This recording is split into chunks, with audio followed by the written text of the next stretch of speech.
ថ្ងៃនេះគឺមួយពាក់ព័ន្ធជាមួយសំណួរបន្តិច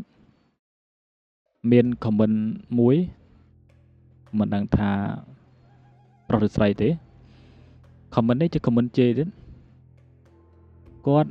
និយាយថាអាត្មាបើអត់ចេះទេកុំចូលចិត្តទៅស្នាតេះគោបាហ្នឹងគេប្រើក្នុងសឹកសង្គ្រាមពីបុរាណមកគាត់បាននិយាយចឹងអាត្មាសូមបញ្ជាក់ថាពីបុរាណគឺដូនតាយើងប្រើមានន័យណាមិនបៀតបៀនចិត្តសាសឯងទេទទួលស្គាល់មែនថាវិជាធ្មប់ពីមុនមកគេប្រើសម្រាប់ការពារនគរដូចគ្នាប៉ុន្តែដល់ពេលមកក្រោយទៀតគឺបំរើមនសិការថោកទាបរបស់ខ្លួនឯងទៅវិញឲ្យតែខឹងពីណាគេម្នាក់ដែលតាក់ផលប្រយោជន៍របស់ខ្លួនឯងគឺសម្រាប់គេចោលដោយប្រយោលតាមវិជានេះជាមូលហេតុដែលគេមិនឲ្យរៀនឧទាហរណ៍តកោបាអញ្ចឹងគោបាអាចបជាបានណាកាលណាបើយើងអាចបជាវាបានឧទាហរណ៍ថាខឹងបកលកឯងខឹងឯងមួយ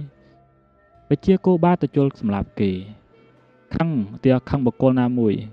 កំពុងតែចង់បានទ្រព្យសម្បត្តិហ្នឹងបកលថាបើមិនគួរធ្វើអញ្ចឹងទៅឆ្លុះគ្នាប្រាវ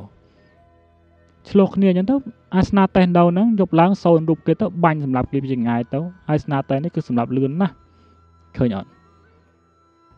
អញ្ចឹងហើយថាវិជ្ជាទាំងអស់ហ្នឹងគឺមិនគួររៀនទេកាលណាបើរៀនហើយបឋិជនគឺមិនអាចទប់បានទេគឺច្បាស់ណាស់នឹងប្រើប្រាស់វាកាលណាបើប្រើប្រាស់វាគឺនឹងមានមនុស្សស្លាប់ហ្នឹងគឺបញ្ជាក់អញ្ចឹង